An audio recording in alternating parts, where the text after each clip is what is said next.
Good morning, everybody. Welcome to another week of preparation for this week in the markets.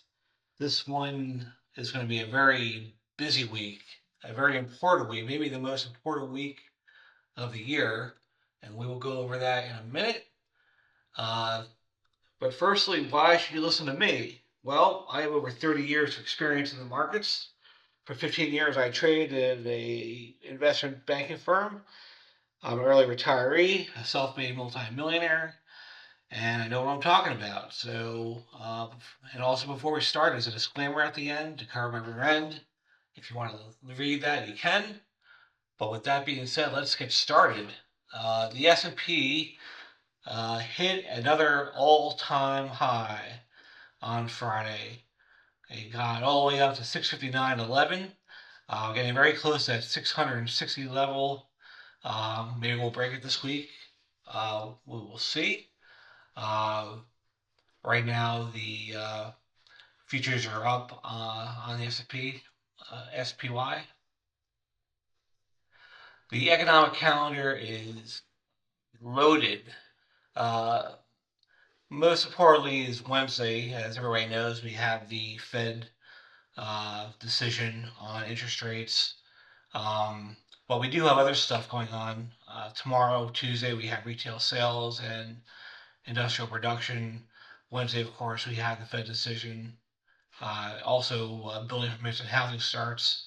And then on Thursday, we have jobless claims. So those are some things that people would be paying attention to. But obviously, the biggie is going to be on Wednesday at 2 o'clock Eastern, the Fed decision, and of course, the Fed press conference that happens a half an hour after the Fed decision. Uh, the consensus by far, there's almost a 98% probability there's going to be a 25 basis point cut. There is a very small possibility of a 50 basis point cut, but I think that might, I'm not sure what that would do for the markets. Markets love certainty. They don't, these markets do not like uncertainty.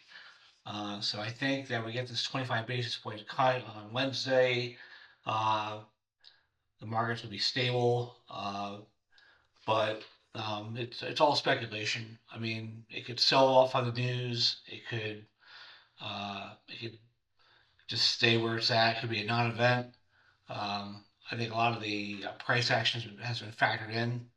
Interesting to see is if we go out to October, there's an 80% chance of another 25 basis point cut. And if we go out to December, there's a 72% chance of another 25 basis point cut.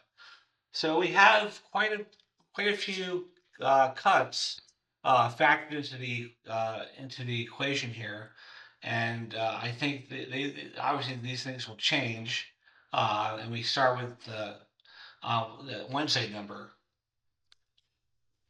but it'll be interesting to see how the October projections will change and the December projections will change if we get that 25 basis point cut on Wednesday.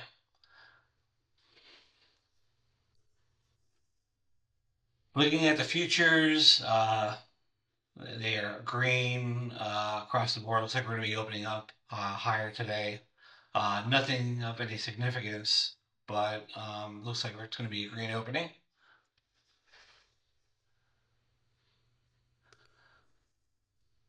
Gold is flat. It is teetering on all-time highs.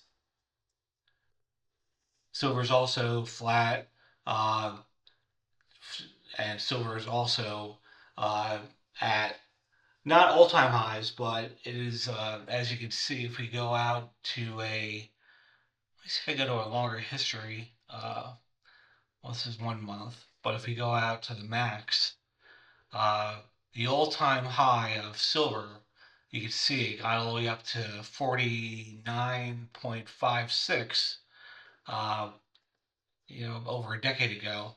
But where it's trading at now at 42.71, That's multi-year highs. And we're long both gold and silver. As mentioned, see no reason to sell gold or silver. Rate cuts are good for gold and silver, and we have, as we just talked about, three cuts by the end of this year, which are good for gold, good for silver. If there is any sort of pullback, uh, probably from profit taking, I see that as a opportunity just to buy the dip. Bitcoin is down a little bit this morning. It's at 115,000 some change. I saw last night they got up to over 100. Over the weekend, they got over 116,000. Probably gets back there this week. We're long Bitcoin as well. Uh, yeah, I see it going back to all-time highs by the end of this year. Bonds are up just a little bit. The long bonds just up at 1 basis point. Uh, it's all the way down to 469. Uh, and these will probably fall as well when we have a rate cut. Um, they've been falling. I know in prior weeks we saw the 30-year close to 5%, but that has cooled off in a big way. And the rest of the bonds are just kind of flat this morning. On the earnings calendar this week, kind of light. Um, FedEx might be one worth watching.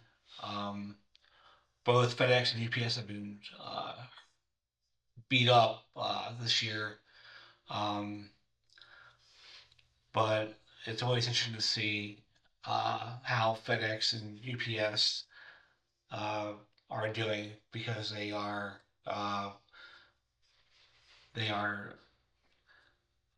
predictors of how retail sentiment is going. So if FedEx and UPS are struggling, that could signal some weakness in the overall consumer sector.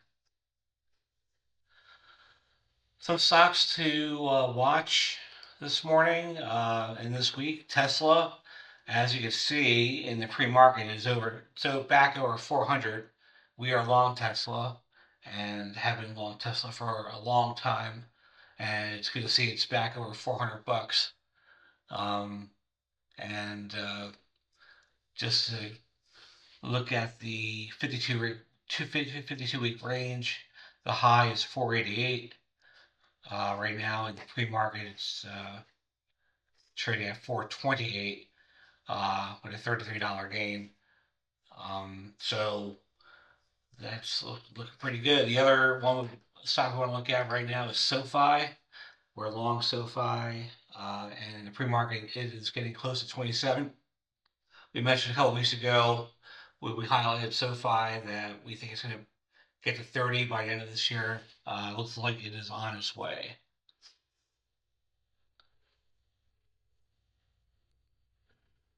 So, some of my thoughts that I have for this week.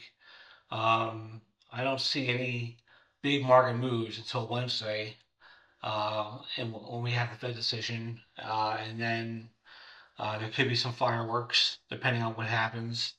If they happen to cut the interest rates by 50 basis points, that will be a shock to the market. But as we saw, there's a 98% chance that they're going to only cut by 25 basis points, which I think is factored in. So it could be a non-event. Of course, the presser after the decision is made uh, and announced uh, could move the markets. Jerome Powell has a way of moving the markets with his words. So Wednesday could be a very volatile day, starting at 2 o'clock Eastern. And there is economic numbers all week, so that could um, move the markets one way or the other. But obviously Wednesday is the biggie. And this guy right here, if you don't know, is Jesse Livermore, or at least this is Microsoft's interpretation of what Jesse Livermore might look like with a smiley face. So if you didn't know that, now you do. So that's all I have right now for this week in the markets. Hopefully you have a great week, and please like this video if you liked what I had to say, and talk to you soon. Thanks. Bye bye.